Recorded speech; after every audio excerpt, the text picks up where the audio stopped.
Hi, day 44, Discover Energy Work special on Seeing Without Eyes. Yesterday I had a really, I didn't have a especially like traumatic day or anything, but I feel like inwardly I did.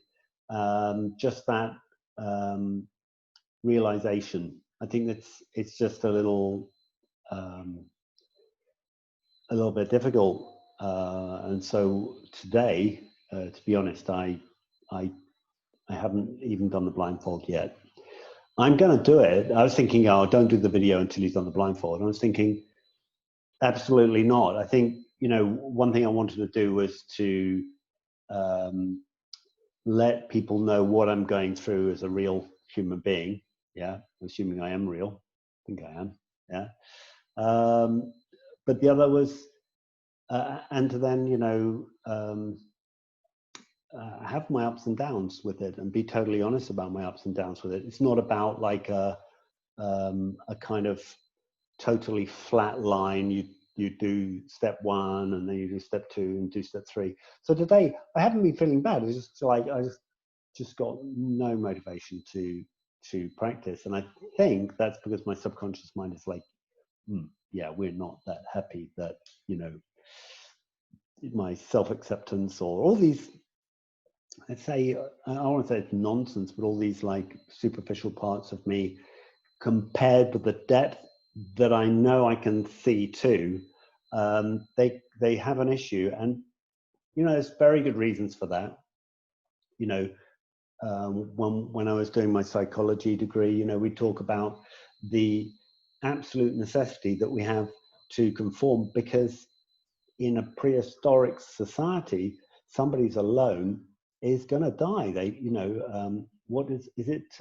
Margaret Mead, the anthropologist, said the first sign of civilization wasn't a tool; it was a healed bone in a leg, because somebody had been injured and they could not feed themselves. So basically, people would have to protect them from any foraging hunters.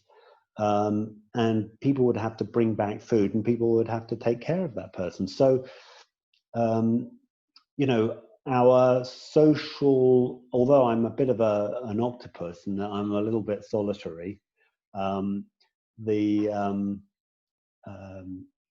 people we all absolutely biologically need to be connected with other people.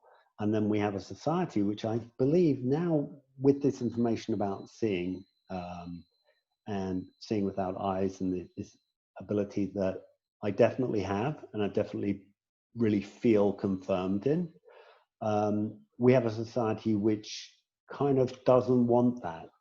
And I think, pre-science and so on, we probably absolutely relied on it, or at least somebody developing those talents, so that we'd know where to get food, and we'd know, what the seasons were going to be like, or, what dangers you could warn somebody of oncoming problems, and obviously, as I do now, help people who are sick.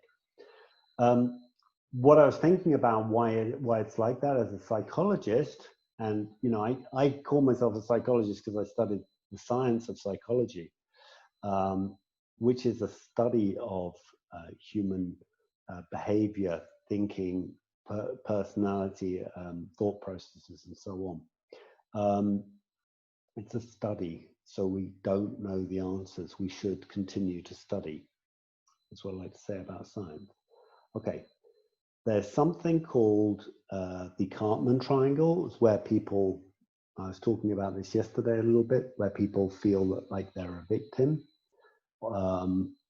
and other people have done things to themselves, and then they totally take away their own ability to act.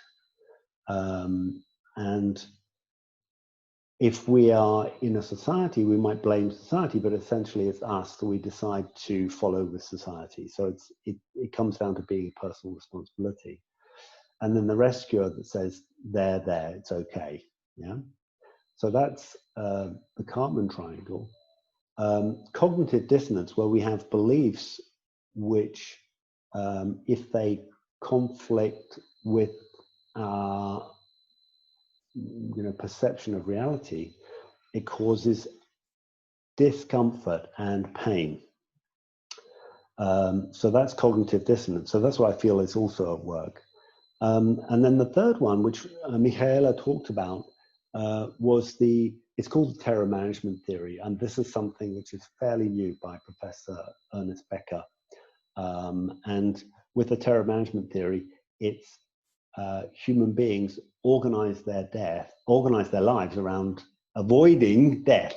And death for human beings is instability, uncertainty, and so on. So they want stability, predictability, certainty.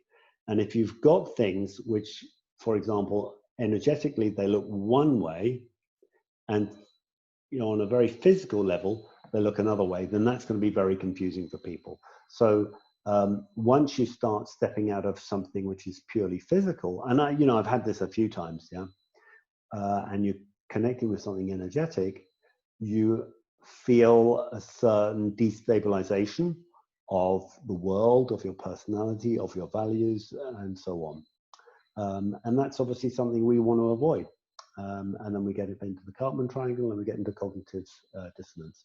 So I thought it's interesting to just let you guys know that. I've got no reports about my seeing, no exercises today, but I feel it's kind of like part 2 of yesterday. But I will let you know if I do practice tonight. I will practice, definitely going to practice, because it's just too amazing not to. All right, I hope that was useful. Have a great evening. Bye-bye.